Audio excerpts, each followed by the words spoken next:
سکون حاصل کرنے کی کوشش چھوڑ دو، سکون دینے کی فکر کرو تو سکون مل جائے گا۔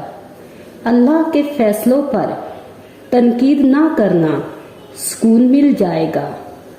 سکون تمنا کا نام ہے۔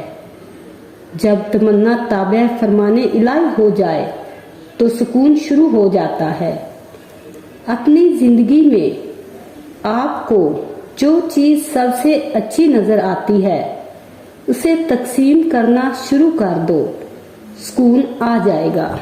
جو شخص اپنی قسمت پر خوش ہے، دراصل وہی انسان خوش قسمت ہے، کیونکہ وہ اللہ کی رضا میں راضی ہے۔ اپنی زندگی میں ہر کسی کو اہمیت دو۔ جو اچھا ہوگا خوشی دے گا، جو برا ہوگا سب سکھائے گا۔ اگر تم سے کوئی بدسلوکی کرے تو اس کے ساتھ اچھا برتاؤ کرو، اسے خود ہی احساس ہو جائے گا اپنے برے رویے کا۔ اگر تم اپنے بزرگوں کی خدمت کرتے ہو تو اپنے بچوں سے بھی امید رکھو، کیونکہ پھر وہ تمہاری بھی خدمت کریں گے۔ نا امیدی زندگی کو کم کر دیتی ہے۔